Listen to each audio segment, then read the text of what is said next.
Hello, this is Mark Wildman of Wildman Athletica, and today we are going to talk about the Kettlebell Goblet Box Squat. This video is part of a big series of videos meant to teach people basic kettlebell technique in a logical order. We start with deadlift, we move to swings, we go to single arm, we learn to change hands, we learn to clean. To get our rack position proper, we add the press. After we have learned our swings, our clean, and our press, three fundamentals, we jump towards squats. Squats are a fundamental human athletic movement, and we should be very good at them. Kettlebells are an absolutely excellent way to train squats at home. It's an intermediate weight with intermediate levels of complexity, but it's something that absolutely everybody can benefit from. We're going to use a pickup technique that we have already learned previously in this series. Think of the base position of this as the bottom of a halo. Step up to our kettlebell, two thumbs towards the sky, thumbs in front, kettlebell directly between our feet. Pick up the weight, elbow towards hip. We do not want to lay the kettlebell on our body or extend our elbows out. Squeeze your elbows together, get the kettlebell off your body. We're gonna find our box. The lower the box, the better, but start with a high box if you need to. Feet pointed generally straight ahead. Get down to the box, sit all the way down. The most important part that we want to learn here is to lean back very slightly. That allows us to learn to fire our core better. A main problem people have in the beginning when squatting is they're too far forward, their knees are forward, and their heels are off the ground. By leaning back, we ensure that our heels are on the ground when we stand up. Stand all the way up. Get down, lean back, drive forward, stand up. Get down, lean back, drive forward, stand up. Get down, lean back, drive forward, stand up. At no point in this movement are we laying the kettlebell on our body or flaring our elbows to the side. Elbows tight, weight off the body, stand all the way up at the top. To set the bell down, straighten two arms out all the way, set it down directly between the insteps of our feet. If we set it down in front of us, people tend to track forward. At that point, they can hurt their back. The goal of kettlebelling is to not get hurt. It is to get our core to fire more effectively so that we can use heavier weights so we can get what we want out of training. At the top of every squat, we do the same thing we do at the top of a swing, the same thing we do at the top of a clean and press. We straighten our legs all the way out by driving our knees back. We put our weight in our heels. We pull our kneecaps up to flex the quads. By having a weight in front of us, it will encourage us to tuck our tailbone, to squeeze our glutes as hard as possible. The important part as we're holding the bell with this version of the exercise is upper arm vertical, lower arm parallel to the ground, 90-degree angle in the arm. That allows us to have our wrist in the correct spot. If our hands are too high, it makes it hard for us to close the index finger thumb part of our hand. Take that wrist, lower it all the way down, 90 degrees. Errors that people will make when they pick up the bell, some people will have one foot turned out. This is very common in the beginning of training because people tend to have one stronger leg and one supporting leg. Point the feet straight ahead. Be honest with yourself if they're actually pointed straight ahead. Get down to the bottom. That lean back is very important. The further back you go, the more your core will try to engage. The heavier the weight, the more your core will try to engage. Start with a light weight, work on the technique. Stand all the way up. Straighten the legs all the way, squeeze the glutes. Easiest way to do this in the beginning is 2 breaths. Breathe out at the bottom, breathe out at the top.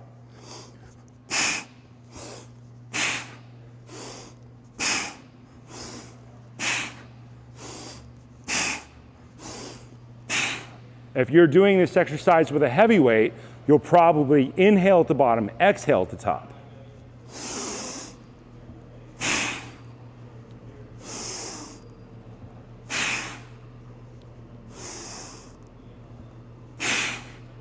Always set the weight down with good technique, straight arms, eyes up, look out in the distance.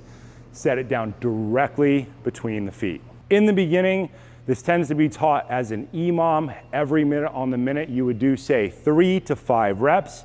because we're not trying to train to failure when we're learning. When you're learning something, if you go to failure, it means your technique will break down. It means you are more likely to get hurt. So we pick a low number, 3 to 5 reps. We do it inside of a minute. We set the weight down. We rest. Over time, we would add more sets instead of heavier weight. We want people to work with a light weight and focus on their technique and add sets.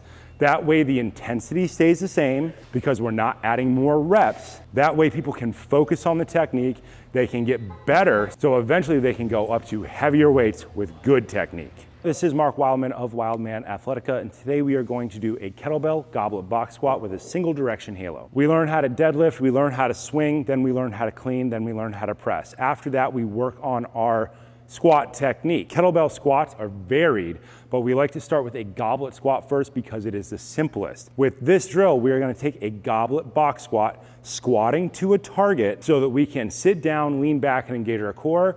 When we stand up, we are going to add a kettlebell halo at the top. By adding a halo at the top of the squat, we highly encourage people to stand all the way up. If they don't stand up, the halo gets really hard. So this is a training trick to get people to stand all the way up at the top. Important thing, make sure you know where your box is. Check it first, sit all the way down. Make sure that when you do the kettlebell squat, you know where it is so you don't have to look at it every time. To pick the bell up, arms straight, thumbs point towards the sky, thumbs out in front, get down, pick up the bell, the heavy part on top for this version of the exercise. The arm should be about 90 degrees, elbows on body. Don't let the kettlebell rest on your body.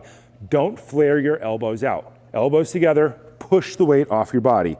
Check that your box is in the right spot. Get all the way down, sit down, lean back. The further back you lean, the more your core will try to engage. Stand all the way up. We're gonna say left hand past right ear, all the way around the head. Get down, lean back. Stand all the way up. Straighten the legs out, squeeze the glutes. Hold the glute engagement as the kettlebell goes around your head. Get down, lean back, stand up. Straight legs, squeeze glutes, left hand past right ear. All the way down, lean back, stand up, squeeze the glutes, left hand past right ear. You should do both sides equally. Get all the way down, think right hand past left ear. For now, separate these out. Do all one way for 5 reps, set the weight down and rest. Do all the other way, 5 reps. When people are new to training, they will try to not stand all the way up at the top. That will look like bent legs, tailbone back. Because people live in the modern world, they're very used to sitting down. It is hard for people to find the end range of movement. Also, people have been taught for some reason to not straighten out their legs at the top of a squat. Straightening out your legs is not bad. It is something that all high-level athletes do. Ballerinas straighten out their legs. Martial artists straighten out their legs, Olympic lifters straighten out their legs, competition kettlebell lifters straighten out their legs.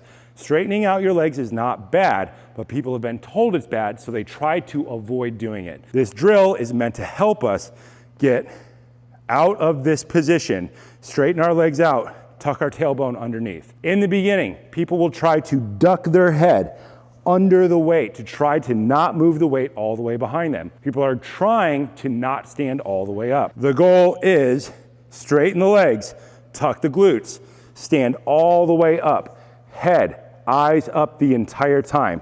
If you find yourself looking at the ground, then you are not standing all the way up.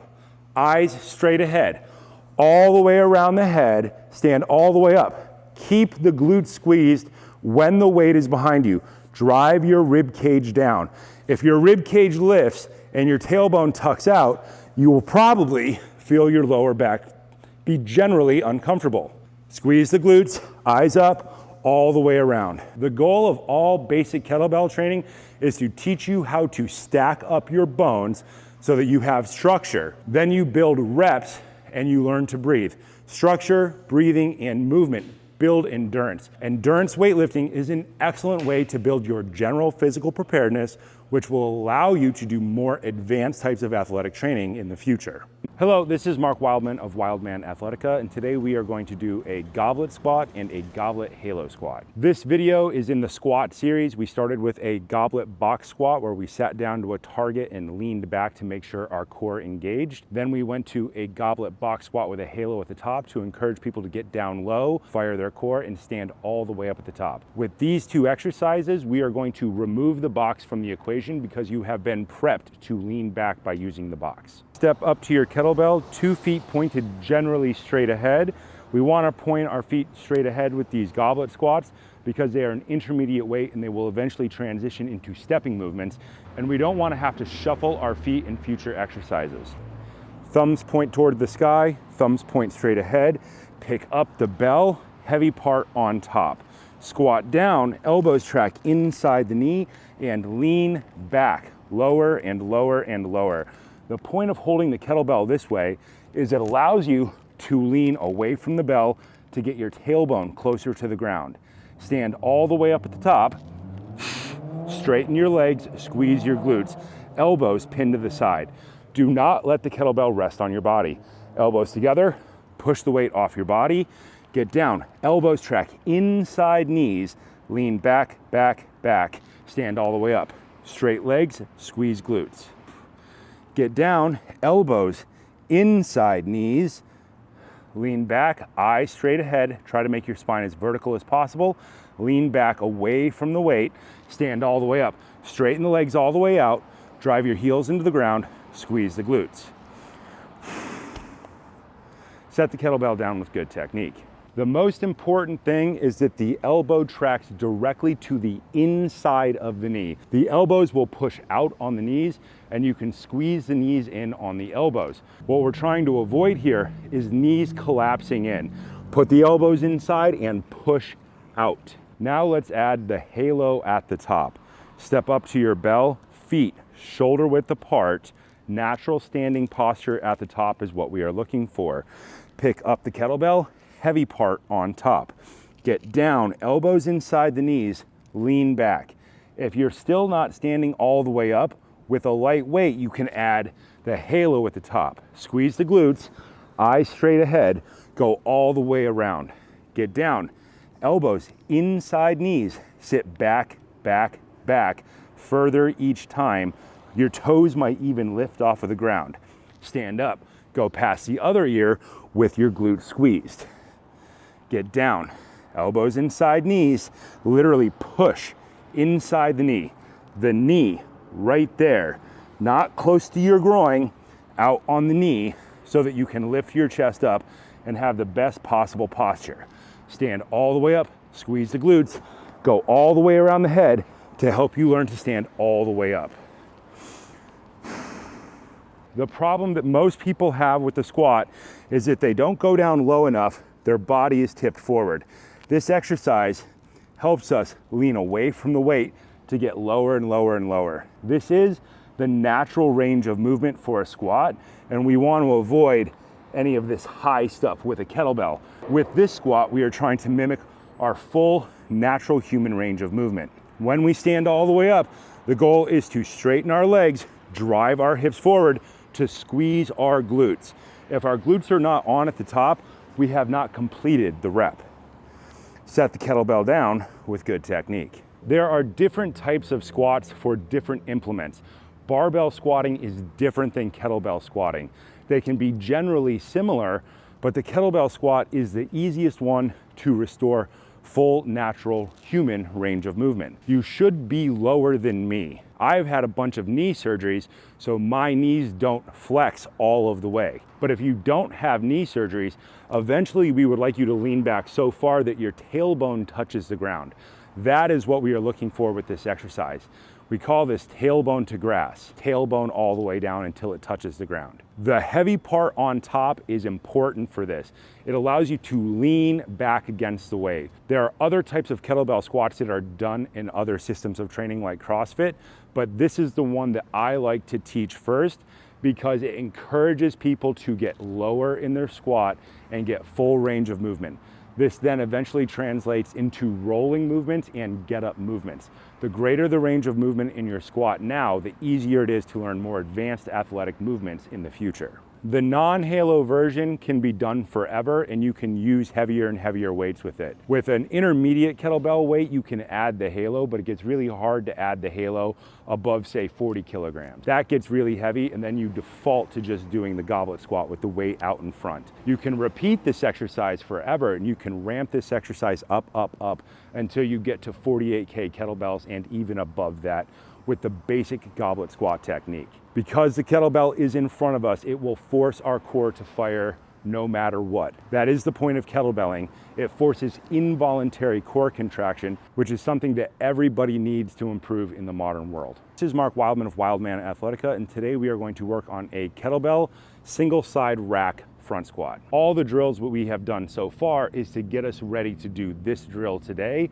The single side kettlebell front squat is the fastest way to get the most out of kettlebell squats. Because we put the weight on one side of our body, we get greater core contraction than when we hold it with two hands.